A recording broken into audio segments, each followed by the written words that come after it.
Hi, I'm Susan and I'm one of the lactation consultants in our NICU, and I'm going to talk to you today about pumping, how to get started, how the pump works. Okay, so when we come and visit you, the first time we're going to bring you this pump and go bag, which has bottles and labels and the numbers, the colostrum numbers.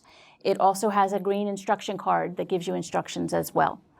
And then we will also bring you the pump kit. So I've disassembled it already, and I want to show you how we put this together. This comes in the kit, and it's just like this, and there's a little round oval button that you push to lift the lid, and you put the yellow caps right on. Now, the yellow caps are really important because if they're not there, then you won't have your pump parts and the pump won't work. The other thing I want to tell you is if you want to take your pump parts to the NICU so that you can pump in the NICU as well as in your room on maternity, you have to lift this lid and bring all of these things with you because these are your pump parts. So they will follow you and your baby wherever you are. So that is how you put the yellow caps and the tubing on. Then the pump comes in different parts.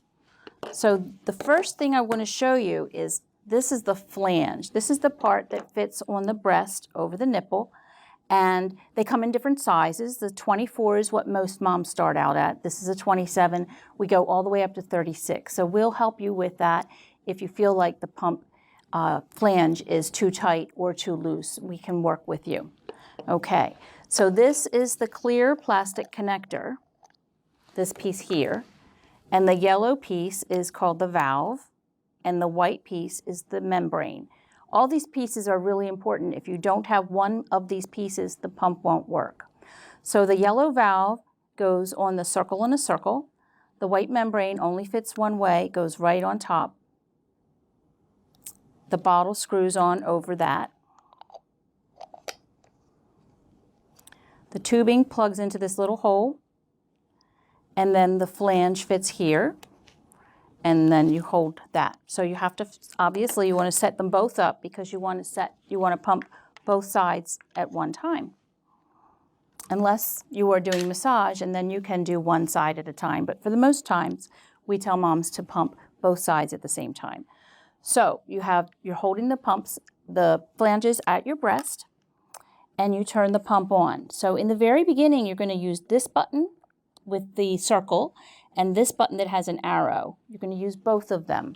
And what that does is have the pump suckle like a preemie baby suckles at the breast. And you will notice that it goes through many phases, and it even has a pause, and that doesn't mean it's over. And when it's done, it goes doo-doo-doo, and it takes about 15 minutes.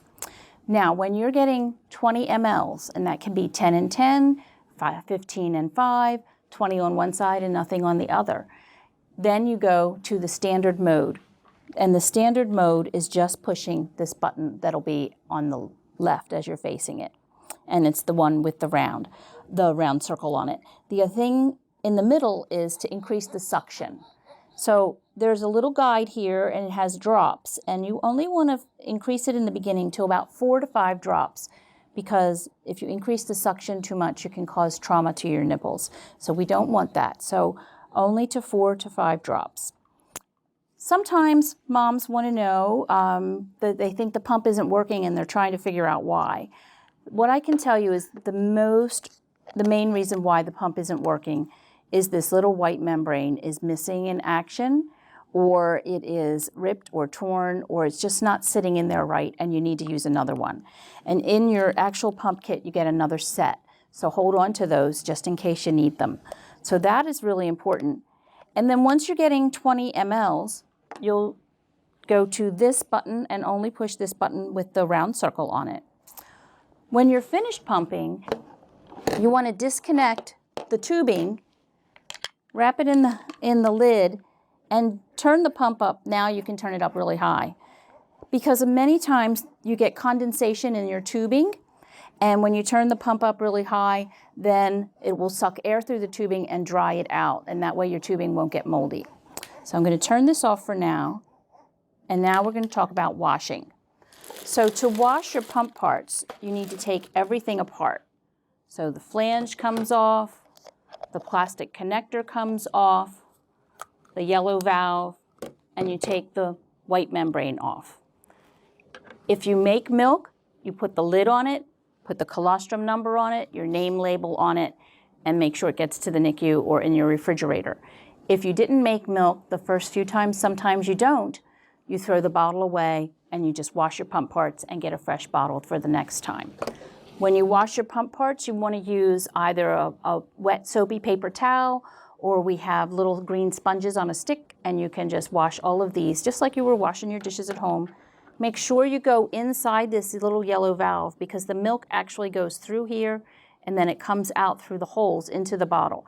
And if you just rinse it, you're not getting it clean. So you have to actually kind of scrub it with a wet paper towel or that sponge.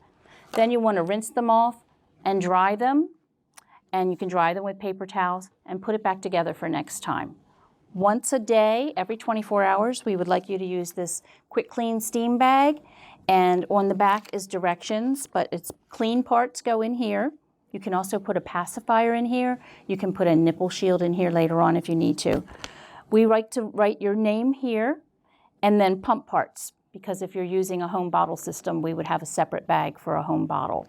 So we write pump parts, your name, and then every time you use it, there's a number grid, 1 to 20. It's good for 20 uses, but we want you to write the date on each number. So for instance, tomorrow is June 23rd, you would write 23 on number 1 and 24 on number 2 the second day that you do it.